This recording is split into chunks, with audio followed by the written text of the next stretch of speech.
A tragédia começou com uma confraternização familiar na véspera de Natal de 2024. Zeli dos Anjos preparou um bolo de reis para o encontro em família, porém a sobremesa estava contaminada com arsênio, uma substância altamente tóxica.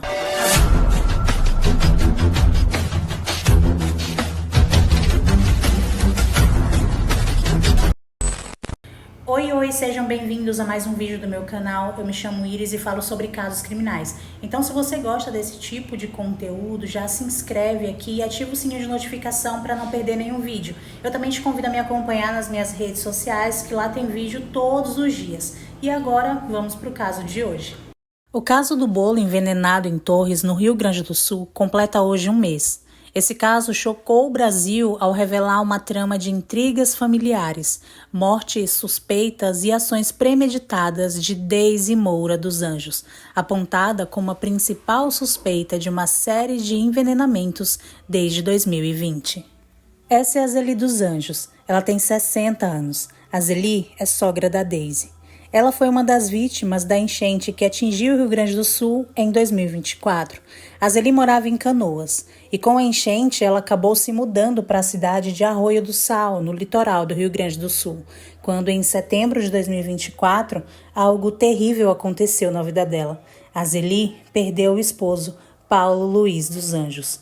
O Paulo morreu por suspeita de intoxicação alimentar. E isso aconteceu após o Paulo ingerir uma banana e leite em pó que haviam sido levados para a casa dele pela nora dele, a Deise.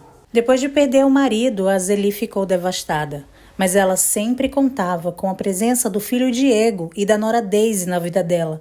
O Diego e a Deise, que já estavam juntos há 20 anos, moravam em Nova Santa Rita, região metropolitana de Porto Alegre, e sempre que dava, eles visitavam a Zeli em Arroio do Sal. Porém, a relação da nora e da sogra não era das melhores. Segundo pessoas próximas, havia ali um conflito entre elas. Inclusive, em 16 de novembro de 2024, a Deise, o Diego e o filho do casal de 9 anos decidiram passar o fim de semana na casa de praia da Zeli. E quando voltaram para a casa deles depois desse fim de semana, a Deise discutiu com o Diego, dizendo que ele havia conversado com a mãe dele muito mais do que já havia conversado com ela, sua esposa, durante todos esses anos juntos. A Deise falou para ele também que a tranquilidade do casal havia sido abalada desde que Zeli interferiu na vida deles, ao retirar R$600 da conta do Diego. E isso aconteceu 2 meses após o casamento deles, que já foi há mais de 20 anos, em 2004. No dia 23 de dezembro de 2024, a Zeli fez um bolo, o bolo de reis, composto por uvas passas, frutas cristalizadas, glacê e cerejas.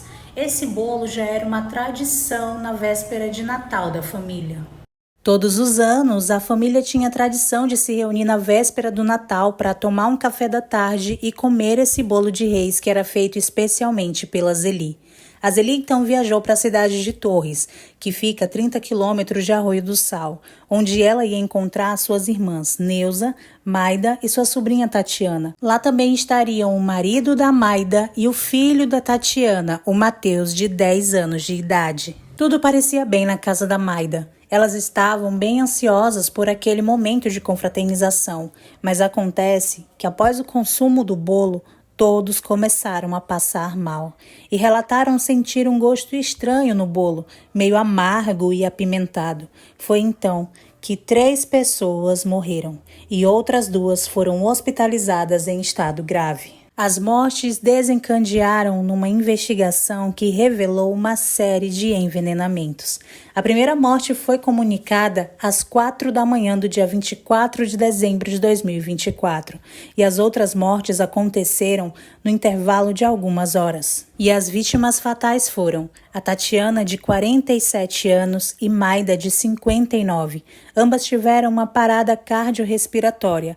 Já a Neuza, de 65 anos, mãe da Tatiana, teve um choque pós-intoxicação alimentar. A Zeli ficou muito mal. Ela ficou internada em uma UTI, assim como a criança, o Matheus, de 10 anos.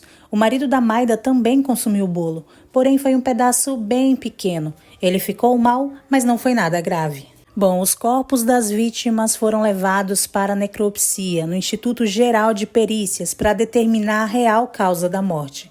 Foi então que encontraram nos corpos das vítimas uma substância chamada arsênio. Arsênio é um elemento químico que pertence à categoria dos semimetais. Geralmente ele está em forma de pó e não tem cheiro nem gosto. É altamente tóxico e sua comercialização é proibida. A exposição ao arsênio pode causar intoxicação alimentar e reações similares a alergias, câncer e, em caso de exposição recorrente, pode levar o indivíduo à morte. Bom, a Zeli, que estava internada, assim como o Matheus, foram submetidos a exames de sangue e urina e foi também encontrado arsênio no corpo deles. Inclusive, no corpo da Zeli foi encontrada uma concentração de arsênio muito maior do que nas outras vítimas, pois ela foi a única a comer 2 fatias daquele bolo. Após 2 dias das mortes e da internação da Zeli, a Zeli acabou recebendo uma visita no hospital. Era a nora dela, a Daisy. A Daisy, sempre que ia lá, ela levava algo para Zeli comer ou beber.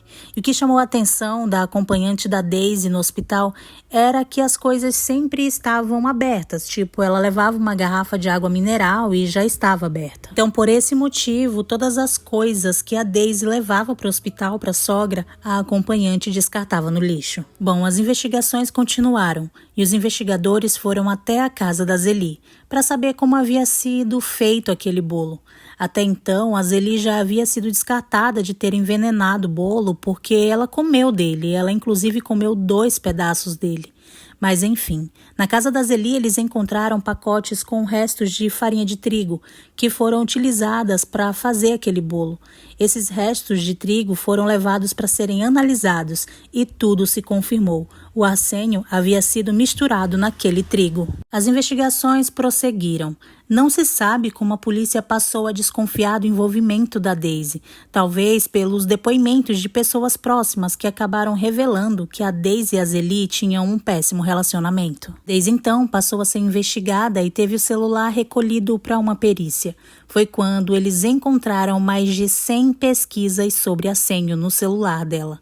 Eles também tiveram acesso a compras dela feitas pela internet e descobriram que ela havia comprado arsênio pela internet 4 vezes. E a primeira compra de arsênio dela foi feita 1 mês antes do sogro dela, o Paulo Luiz, falecer, fazendo assim com que houvesse uma reviravolta na causa da morte do Paulo, que foi dada na época por intoxicação alimentar.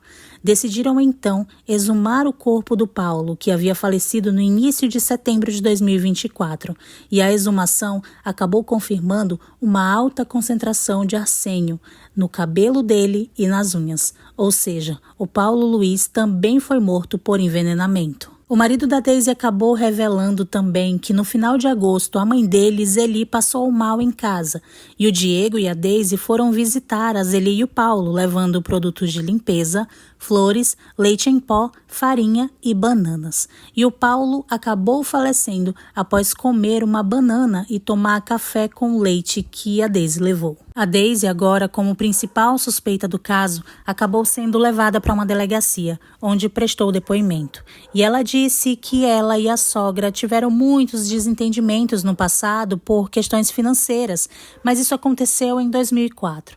Ela disse que tudo começou por causa do saque que Zeli fez de R$600 da conta do Diego. E ela continuou no depoimento dizendo que, apesar das brigas com a sogra, ela jamais teria coragem de envenená-la. O Diego, o marido da Daisy, também prestou depoimento. E ele acabou dizendo que certo dia ele estava em casa quando a Daisy preparou um suco de manga para ele. Ela sempre fazia isso, então ele não estranhou nada. Foi então que ele bebeu esse suco e começou a passar mal. Ele conta que acabou vomitando muito naquele dia. O filho do casal, de 9 anos, encontrou a jarra com o suco dentro da geladeira e pediu para tomar. A mãe dele permitiu que ele tomasse e ele acabou tomando e passou mal também. O marido e filho da Daisy estavam vomitando muito e com muita diarreia. Os dois receberam atendimento médico, mas foram examinados e foram liberados depois. Quando os investigadores souberam disso, eles coletaram imediatamente a urina do Diego e do filho para examinar. E foi constatado a presença de arsênio no corpo deles também. Ou seja, a Daisy tentou tirar a vida do marido e do próprio filho. A Daisy também está sendo investigada por um caso que aconteceu em 2020, a morte do pai dela, o José Lore da Silveira Moura. Ele tinha 67 anos quando faleceu e ele teve a causa registrada como cirrose. Porém, investigações recentes indicam a possibilidade de envenenamento gradual com arsênio. E a polícia está considerando exumar o corpo dele também para confirmar a hipótese. A Daisy está presa como suspeita dos envenenamentos desde o dia 5 de janeiro de 2025. Um guarda do sistema prisional onde ela está disse que ela é tranquila, educada e tem disciplina. Ele disse que, além disso, ela sempre mantém a limpeza da cela, é organizada e chega a ser perfeccionista. Ele disse que ela não demonstra nenhum tipo de sentimento. Na maior parte do tempo, ela apenas dorme. Ela também costuma ler livros que a casa prisional disponibiliza e está sempre muda, calada e quieta, o dia inteiro. O marido da Daisy não acredita que ela tenha tido a intenção de envenenar toda a família, pois ele disse que ela era muito próxima a Tatiana, uma das vítimas fatais. Ele falou também que o problema da Daisy era apenas com a mãe dele, a Zeli. A Zeli segue internada e o Matheus, o filho da Tatiana, de 10 anos, ele recebeu alta esses dias. Então, gente, esse foi o caso de hoje. Já deixa aqui o teu comentário, tá? Não esquece de comentar sobre esse caso que é completamente intrigante e cheio de reviravoltas. E ainda tem muito mais coisas para serem esclarecidas e serem investigadas. E qualquer atualização, claro, eu vou trazer aqui para vocês. Não esquece de deixar o teu like, que isso vai ajudar muito o canal, tá bom? Então é isso. Fiquem com Deus e até o próximo vídeo.